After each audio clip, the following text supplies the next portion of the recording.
I Will Teach You to Be Rich by Ramit Sethi, a wealth work summary. Introduction. The book that makes money practical. Most personal finance advice makes you feel guilty. You're spending too much. You're saving too little. You should be doing more. Ramit Sethi's I Will Teach You to Be Rich takes a different approach.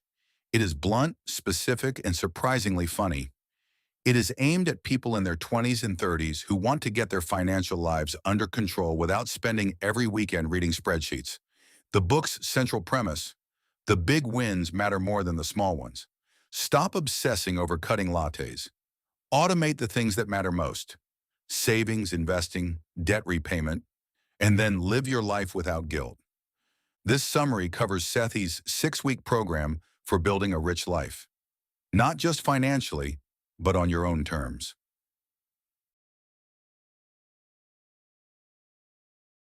Chapter 1: Credit Cards. Use them or lose them. Sethi opens with a subject most financial books avoid: credit cards. His position is controversial. He loves them when used correctly. Used well, credit cards offer cash back, travel rewards, purchase protection, and the ability to build a strong credit score. Used poorly, they are the fastest path to financial ruin.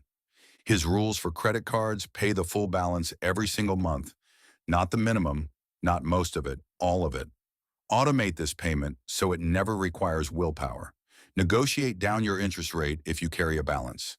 Never pay an annual fee unless the rewards clearly outweigh it.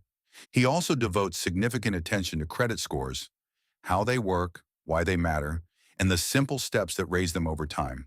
Paying on time, keeping credit utilization below 30%, and not opening new accounts unless necessary. The action: if you have credit card debt, call your card issuer today and ask for a lower interest rate. Most people never ask. Most issuers will say yes. Chapter 2: Beat the Banks. Banks are designed to make money from you, not for you. Sethi walks through the specific ways they do this: overdraft fees, low savings interest rates, monthly maintenance fees, and how to avoid all of them.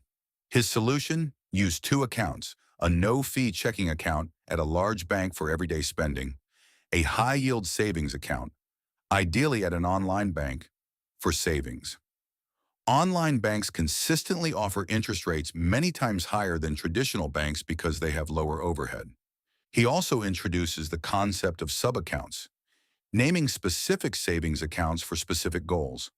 One account for emergency fund, one for travel, one for a future purchase.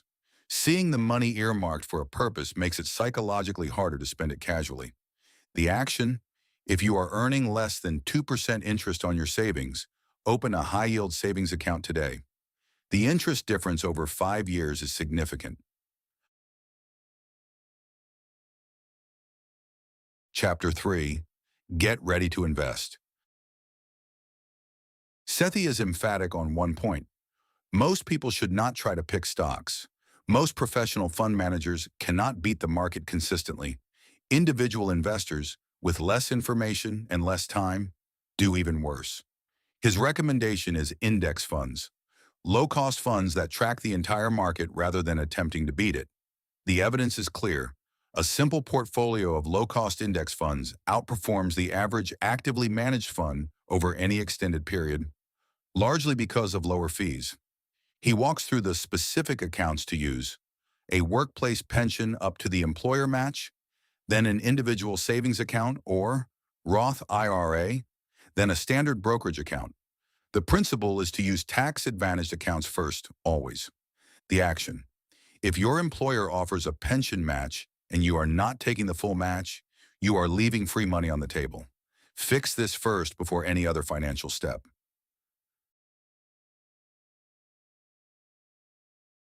Chapter 4: Conscious Spending. Here, Sethi introduces what he calls the conscious spending plan, and it is deliberately not a budget. A budget implies restriction. A conscious spending plan implies intention. The difference is psychological but meaningful. His framework divides income into four categories: fixed costs, 50 to 60%, rent, utilities, recurring bills, investments, 10% minimum, savings goals, 5 to 10%, guilt-free spending, 20 to 35%. The guilt-free spending category is not an accident. Sethi's philosophy is that deprivation is not sustainable. If you enjoy eating out, going to concerts, or buying shoes, build that into your plan. Cut ruthlessly on the things you don't care about so you can spend freely on the things you do. The action. Write down your four categories for this month. Are your fixed costs above 60%? That is the number to work on, not your coffee. Chapter 5. Automate your finances. This is the most practically valuable chapter in the book. Sethi's system for automating personal finances is simple, elegant, and once set up, requires almost no ongoing maintenance. The flow: paycheck arrives in checking account, automatic transfer to savings account, automatic investment contribution, automatic payment of fixed bills. What remains is yours to spend, guilt-free. The key insight: by automating the most important financial actions, you remove willpower from the equation entirely. You don't decide whether to save this month. It happens automatically. You don't decide whether to invest. It happens automatically. The only decision left is how to enjoy the rest. He also recommends automating debt payments above the minimum, a fixed extra amount every month on autopilot. The action: set up one automatic transfer this week, savings, investment, or debt payment. Pick the most impactful and automate it so it never requires a decision again. A note at the end.